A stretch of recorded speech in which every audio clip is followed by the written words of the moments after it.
Hiya papaya, it's FE12 Lunatic-Reverse 0% Growths, Chapter 11. We're going to hit the talk screen real quick and get 2 luck bonds, which is actually an incredibly powerful item in this type of run. Our famous sniper avatar returns to wield the Parthia. Cord is going sorcerer instead of sage from now on, because increasing magic from 4 to 5 as a sage doesn't change your heal numbers, and Sork is swag. Etzel is Sork as well for the extra point of defense over sage. Now this is a long one. Huge map, tons of combat, lots of side objectives. We got 2 new units, Maris and Dice. They're from a Fire Emblem side game that no one played, but they brought us a Levin Sword and a Devil Axe, which are both extremely good. There's nothing too interesting about the loadouts here, but this map introduces the Wyvern enemy, which is a flying dragon enemy. So, like I said, our avatar will be bringing the Parthia for that huge effective damage, and that frees up George to kill the Wyverns with our Forged Iron Bow and the 3 Strength Shards. Also, Sita is getting the VIP card to visit the secret shop. I forged +2 might on a Dragonpike. This is for chapter 13, but I thought I might use it here, and I'll come back to that. The only stat variation to check on this map is the Killer Axe Barbarian. He has a 35% chance to roll his higher speed of 16, and I cannot have that. This chapter is pretty long, because every tile in this map costs 2 movement instead of 1, except for magic units, so Marth is only moving 4 tiles instead of 9 each turn, and it's a long walk to the gate. Let's get into the map. Right away, George finds a Spirit Dust, and in fact there are 10 pieces of treasure hidden on certain clusters of tiles on this map, and any unit who steps there is guaranteed to find the treasure, unlike other Fire Emblem games. The strategy here is to split into 3 teams. Each team has a Wyvern Killer and a Healer. The Wyverns can move 12 tiles each turn, and they have enough speed to double and thus kill everyone except Pala. But on hard 3 and 4, they can attack from 1 or 2 range, and they're smart enough to pick whichever one won't get them countered. Unless you're at their max range, and then they have to attack you from 2 range, and that's why we'll always have our snipers at their maximum range. Pala has become so monstrous that she can 2-hit KO all the barbarians and hunters on this map with a simple Iron Axe. Etzel crits this Wyvern, but he doesn't need to, and you'll see plenty of examples of that. The Avatar crits as well because this game hates me, but again, you'll see later that it's not needed. George sticks to the script for me though, I appreciate that. Merrick joined us with the Excalibur Tome in Chapter 10. It has 13 might, which gets tripled to 39 against flyers. And Merrick and Elring can both promote right now, but they kinda suck compared to Etzel, so it's just gonna be Etzel using Excalibur for the whole run. Marth's group will see the most combat, so they've got Fina helping out. The extra point of defense as a sorcerer means that Etzel will always get back to full health with a heal and a vulnerary, and that keeps him pushing forward every turn. Cord needs to hit A-rank staves as a bishop by chapter 19, so I want him using a staff on pretty much every turn that he's deployed from here on out. I want to mention that the male avatar's masquerade mask after 10x is atrocious, but I kind of like this one. It matches the afro, so that's pretty amazing.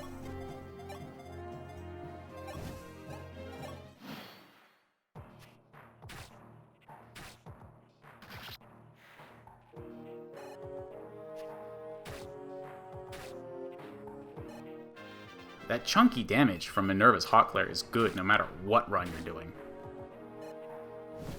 George is a monster, etc.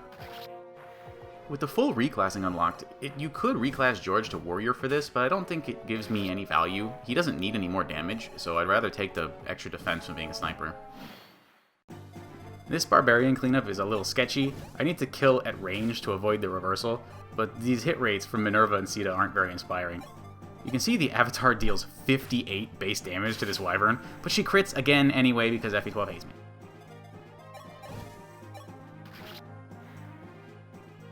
And this is why I needed Wendell on this team. He's strong enough to take out this last Barbarian for us from range with magic.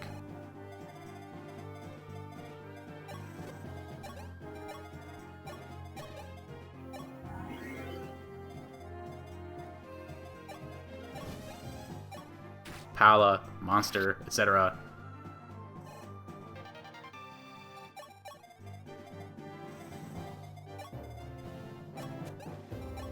And like I was saying, it's important to make sure Etzel's staying topped up while moving, and that that's all happening somewhere Fina can help after her max movement.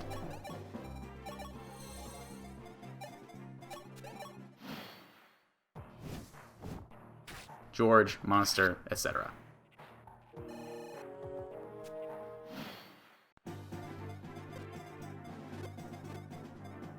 This Barbarian can roll either 15 or 16 speed, and 16 would double Etzel at base, so Scorpio is here to keep him safe against stat variation.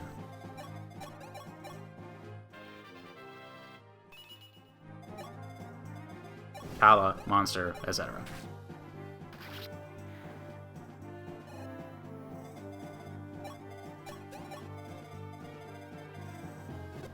George does a great job of finding an angelic robe while also getting in position to pull his next wyvern.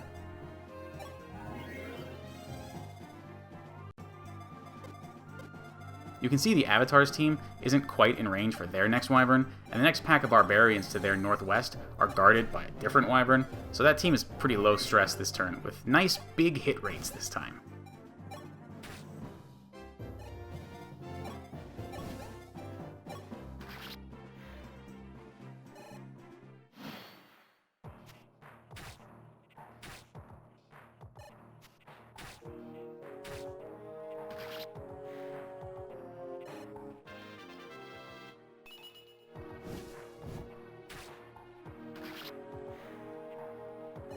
Pala, etc., George, etc. And hey, we got an energy drop.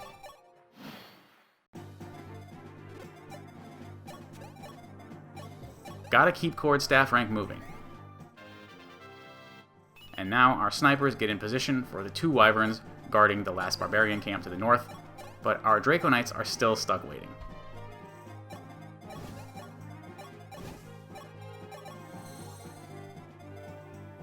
Etzel crits, even though he doesn't need to, because FE12 hates me. And Etzel doesn't need Scorpio anymore, but he does need the rescue staff, so Marth makes that trade happen.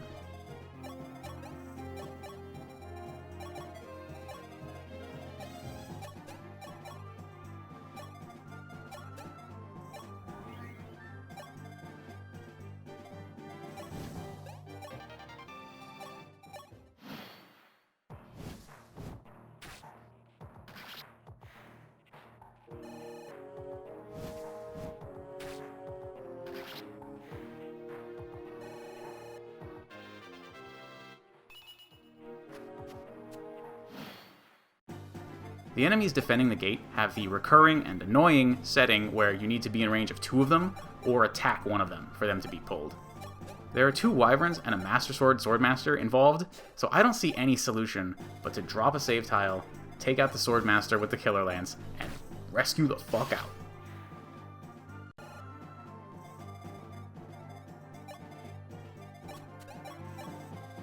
Not even Pala can handle that nightmare up there. And now those enemies are going to rush out at us, but we're in a favorable position. ABC, you guys, always be courting.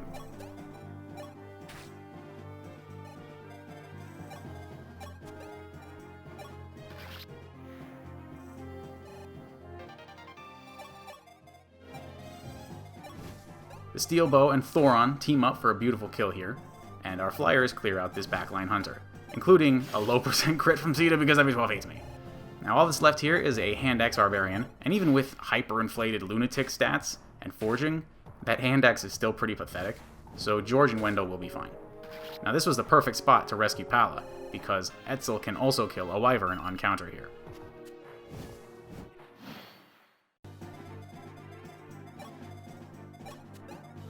Militia needs to go on a treasure hunting adventure, so she'll have to use the physics staff this time to heal far away.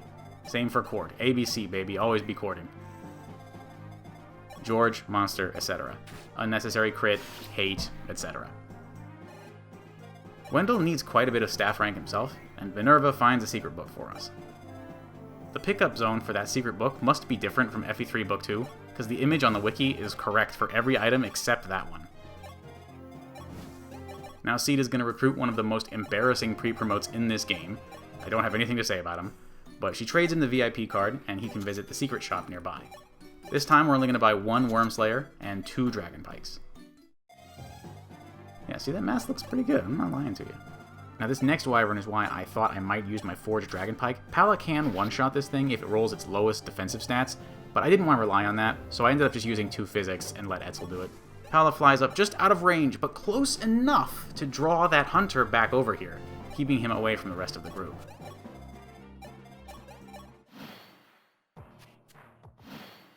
We gotta push through this bottleneck now to keep Marth on pace to get to the gate.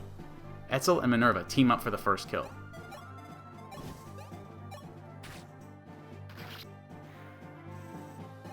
But it looks like they're in danger now. Pala can safely zero out the hunter, since we tricked the other hunter into going out of range on enemy phase.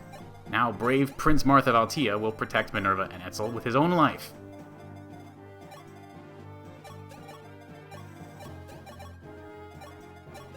Always be courting, guys, I'm not joking around. Malicious treasure hunt is going well. Wendell gets some more staff rank, and Sita finds an arm scroll in the sand.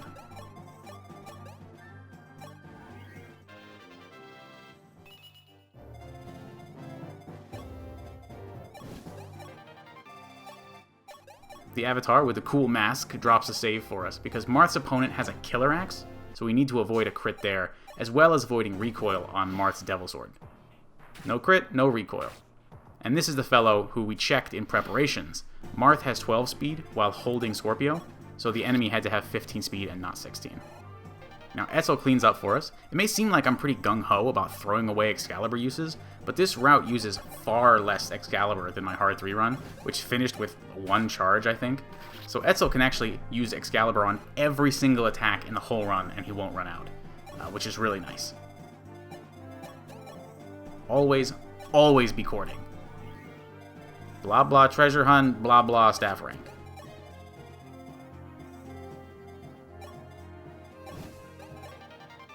This chapter takes forever.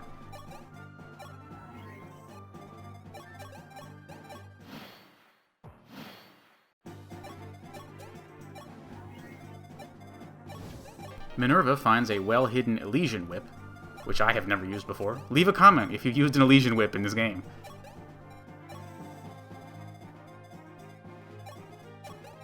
Militia finds her last item, a Speedwing, very, very important.